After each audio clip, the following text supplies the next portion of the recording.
আসসালামু আলাইকুম everyone, welcome back to my channel. আশা করছি আপনারা সবাই অনেক বেশি ভালো আছেন। আমি আলহামদুলিল্লাহ ভালো আছি।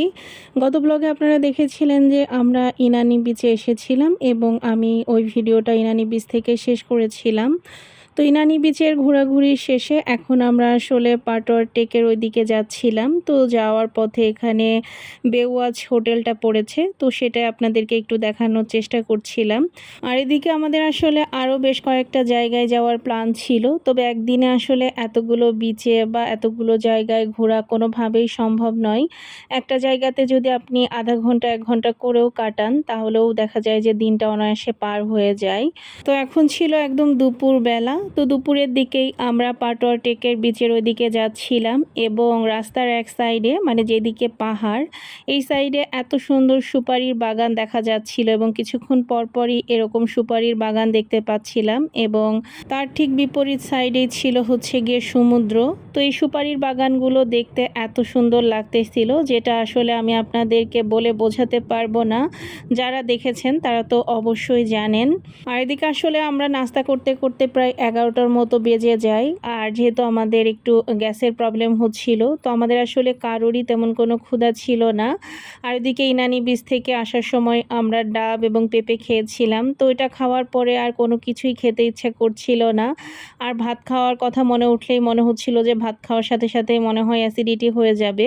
তো ওই জন্য আমরা আসলে আজকে আর ভাত খাইনি।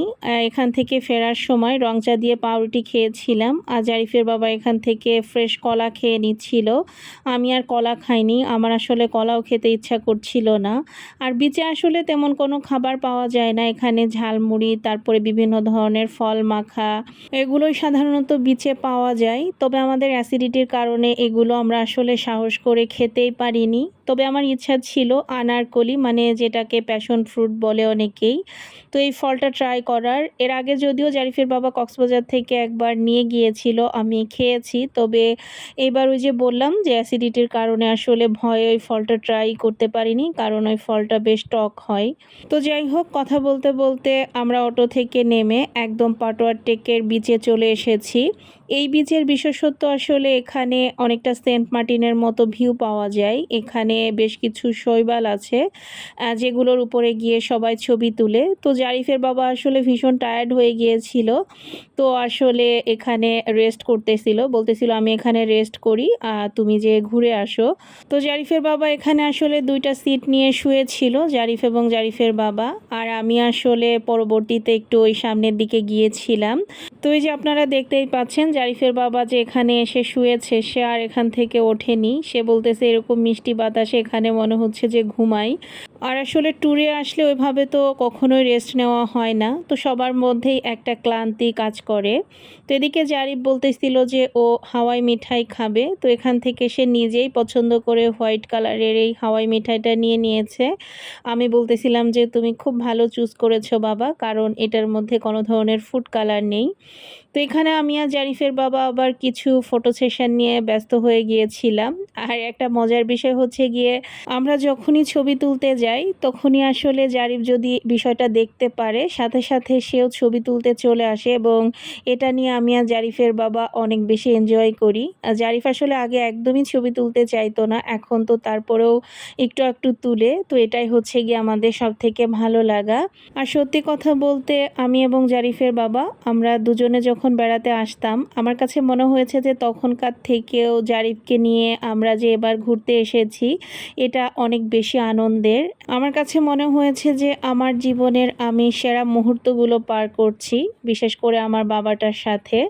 তো যাই হোক, আমি কিন্তু এখন শৈবালগুলো পার হয়ে একদম সমুদ্রের কাছাকাছি চলে এসেছি এবং এই পাথরগুলো কিন্তু অনেক বেশি পিছলা, এটা পার হতেও অনেক বেশি ভয় লাগছিল আমার কাছে। তো তারপরেও আস্তে আস্তে করে আমি সমুদ্রের কাছে চলে এসেছি। আর এখানে এই পাথরগুলোর কারণে অনেক বেশি ঢেউ হচ্ছিল এবং দেখতে অসাধারণ লাগছিল। যদিও এখানে জারিফ এবং জারিফের বাবা আসেনি, আমি একা একাই এসেছি, তো সেজন্য আর বেশিক্ষণ সময় এখানে আমি ছিলাম না। আর যে পাথরগুলো আপনারা দেখতে পাচ্ছেন এগুলো মূলত শৈবাল, এরা কিন্তু জীবন্ত এবং এই পাথরগুলো কিন্তু আস্তে আস্তে বড় হয়। তো এখানে ছোট বড় অসংখ্য পাথর ছিল এবং এই পাথরগুলো দেখতেই মানুষ মূলত এখানে বেশি ভিড় করে। তো যাই হোক, এখানে আমরা আসলে আর বেশি সময় ছিলাম না, কারণ এখন আমাদের আরও একটা বিচে যাওয়ার প্ল্যান ছিল। তো জারিফের বাবাকে বলছিলাম যে চলো আমরা উঠি। তো এখানে জারিফের বাবা তো প্রায় ঘুমিয়ে গিয়েছিল। খুব সুন্দর একটা ওয়েদার ছিল, অনেক বেশি বাতাস হচ্ছিল আজকে। আর এই মিষ্টি বাতাসটা আসলে অনেক বেশি ভালো লাগতেছিল। আর এই পাটোয়ার টেক বিচের আরও একটা বিশেষত্ব হচ্ছে গিয়ে এক পাশে সমুদ্র আর এক পাশে পাহাড়। তো এই জিনিসটাও আসলে সবাইকে অনেক বেশি মুগ্ধ করে। তো আমরা হাঁটতে হাঁটতে এখানে একটা টঙের দোকান ছিল, এখানে চলে এসেছি এবং এখান থেকে রং চা আর ব্রেড খেয়ে নিচ্ছিলাম। আর সত্যি কথা বলতে আমাদের অবস্থা এতটাই শোচনীয় ছিল যে আমরা একটু দুধ চাও খেতে পারছিলাম না, রং চা দিয়েই ব্রেড খেতে হচ্ছিল। আর এদিকে আমার বাবাটারও আসলে অনেক বেশি ক্ষুধা লেগে যায়, তো সেও রং চা দিয়ে ব্রেড খেয়ে নিচ্ছিল। তবে কেন জানি না, যেহেতু আমাদের একটু ক্ষুধাও লেগে গিয়েছিল, রং চা দিয়ে ব্রেড খেতে বেশ ভালোই লাগতেছিল। আর এখানে জারিফ একটু চিপস খাচ্ছিল, ভয়ে তো আমি চিপস মুখেও দেইনি, কারণ চিপস খেলেও মনে হচ্ছিল যে পেটের অবস্থা খারাপ হয়ে যাবে। তবে দুপুরের খাবারটা স্কিপ করার কারণে আমাদের জন্য অবশ্য বেশ ভালো হয়েছিল। পরবর্তীতে আমাদের প্রবলেমগুলো অনেকটাই কমে যায়। আর এখানে একটা জেটি ঘাটের মতো আছে, এই জায়গাটাতে অনেকেই প্রবেশ করতে পারে এবং এখানে মেবি 250 থেকে 300 টাকার মতো লাগে। তো আমাদের হাতে সময় না থাকার কারণে আমরা আসলে যেতে পারিনি। আর রাস্তা থেকে এখানে সেদ্ধ বাদামগুলো কিনে নিয়েছিলাম। বাদামগুলো খেতে যে এত মজা, যেটা বলার বাহিরে। এবং পরবর্তীতে আমরা কোন বিচে গিয়েছিলাম সেটা আপনারা নেক্সট ব্লগে দেখতে পারবেন। আজকের ভিডিওটা এই পর্যন্তই। সবাই ভালো থাকবেন, সুস্থ থাকবেন, আমাদের জন্য দোয়া করবেন। আবার দেখা হবে, কথা হবে নেক্সট ব্লগে। ততক্ষণ পর্যন্ত আল্লাহ হাফেজ।